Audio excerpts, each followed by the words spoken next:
Hey guys, welcome to day 5. Wow, it's already been 5 days. You should be so proud of yourself. We're almost through the first week. I know I'm proud of you, and I'm so glad to be on this journey with you. I truly am. So today we're going to talk about common fasting mistakes. I've been fasting for 9 years, so in that time I've made mistakes. Trust me. Intermittent fasting is so amazing for the body. It's effective, it's easy, and it's evergreen. However, if you don't watch out for these mistakes, it could sabotage your results or whatever you're trying to do. The first one would be skipping out on your electrolytes or salt in your water. Just a little bit. I'm not talking about a whole tablespoon or something like that. It's so important for you to keep up with your electrolytes. And even if you don't get one that you order specifically, that's a electrolyte, a certain brand. What people don't realize is that you do not have to buy store-bought electrolyte brands. You could literally take some sips of pickle juice, or you can just put some pink Himalayan salt in your water, and that will suffice. And it seems like it's so simple, but it's something that you really do not want to miss out on. You'll feel it, and it's not good for your body. Number 2, eating ultra-processed foods. Ultra-processed carbs, things that come in boxes and bags with barcodes. If you have that too much, it could sabotage your results. And I know you're probably saying, well, if I'm fasting for all these hours, it's not like I'm eating, so I should be able to have, that kind of food anytime, and it shouldn't make a difference. That's not necessarily true. Yeah, you're having much less calories than you usually would have, but at the same time, those ultra-processed foods have a lot of chemicals and byproducts in it that could sabotage what you're trying to do. They affect our bodies. They affect our endocrine system, our metabolism, and it would be defeating the purpose if you had it all the time. And I found, for me personally, in the beginning especially, I had to lay off of a lot of fast food and, hamburger helper and stuff like that until my body healed.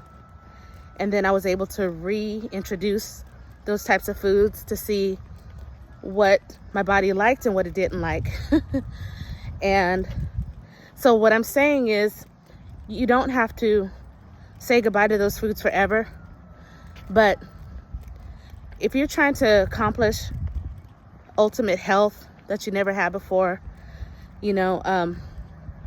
amazing mental clarity, inflammation gone, weight loss gone, midsection cleared up from excess fat, it's not worth having right now.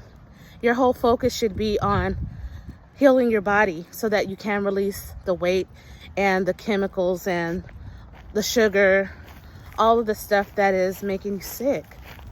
And although you feel like you're not sick, we are sick when we're just drained, absorb all of that sugar and all that stuff, and it just takes over our bodies and makes us sick. It causes chronic illnesses and everything else. So you definitely want to chill on the ultra-processed foods so that you can get the maximum results from your fasting, no matter what that is. Whether you're trying to lose weight or not, if you're trying to address autoimmune issues.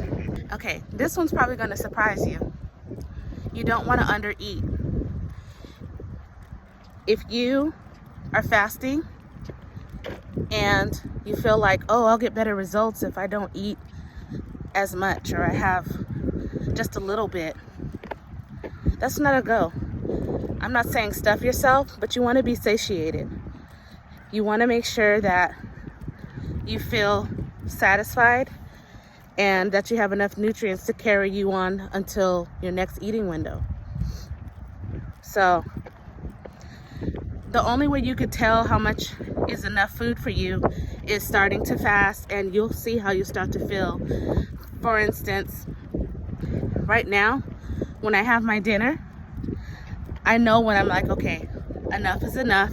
I'm satisfied and I don't need to eat anymore. Whereas before, when I wasn't fasting and I was still sick, meaning insulin resistant or, you know, filled with all the crap, it was like I had a bottomless pit, and you don't want that.